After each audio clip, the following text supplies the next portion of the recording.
You know, for the longest time, building software has been about giving a computer a super strict, step-by-step set of instructions. But what if we could flip that script? What if we could just give it a goal and let it figure out the rest?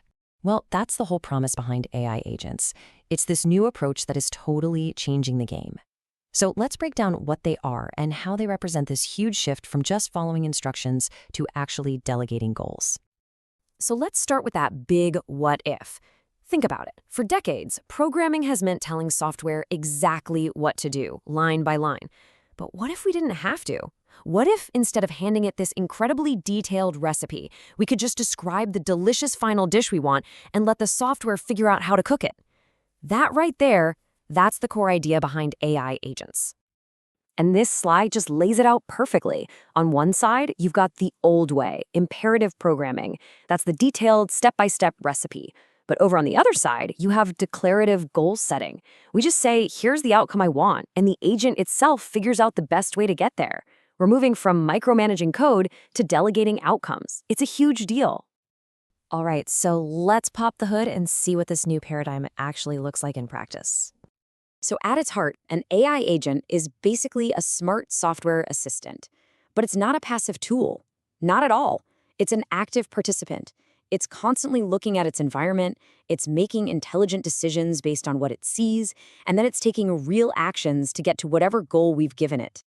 And what really makes an agent so different from a static, old-school program is this dynamic core loop. It's always on.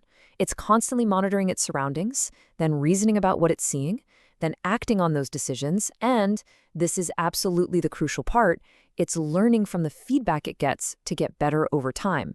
It's this cycle of continuous improvement that makes it so powerful. So how does that loop actually work?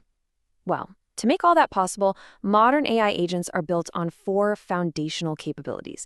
These are what give them their power. So let's take a look inside the agent's mind. Now, this is a really, really important point.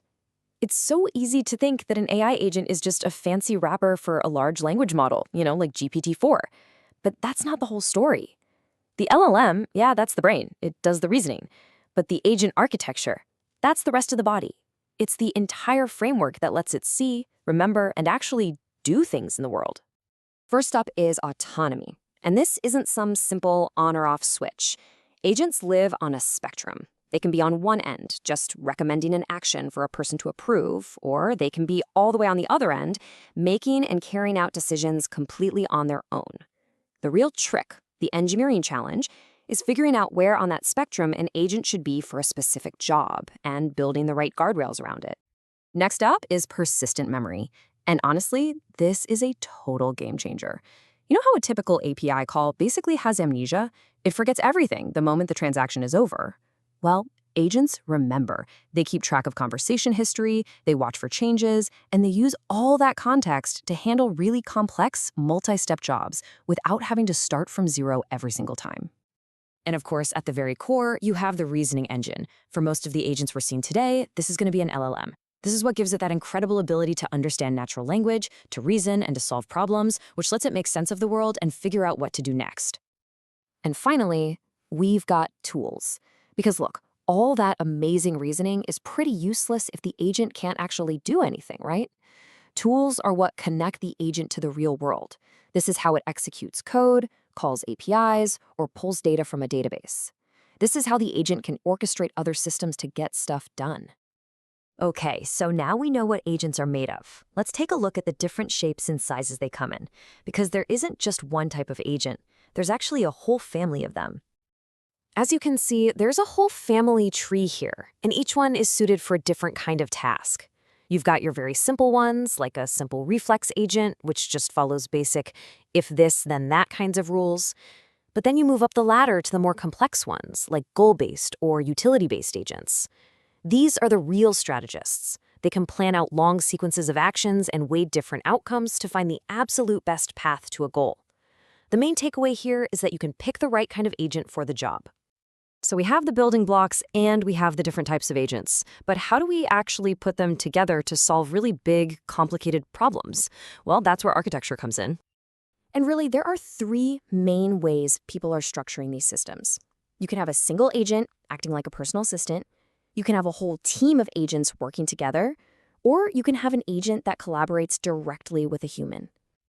Let's zoom in on that middle one for a second. Multi-agent systems. This is a really powerful concept. The idea is that instead of trying to build one single super agent that can do everything, you build a team of specialized agents that work together and coordinate their efforts to tackle a problem from all sides. So what does that look like in the real world? Well, imagine you give the system a complex goal. A research agent might go out and gather all the information it needs. Then a planning agent takes that info and develops a step-by-step strategy. And finally, an execution agent comes in and actually implements that plan. It's like having an automated, super efficient project team at your fingertips. All of this brings us to a really important point about where this technology is heading. And, it's probably not what you're seeing in the sci-fi movies. Right now, today, the most practical and powerful use of AI agents isn't about replacing people. It's about augmenting them. Think about pair programming assistants. The agent suggests code, it handles the boring, routine tasks, and it provides analysis. But the human developer is still in the driver's seat, making the critical decisions and providing the creative spark. It's a true collaborative partnership. And that brings us to the final, critical question. We are fundamentally shifting from a world where we give software instructions to a world where we give it goals.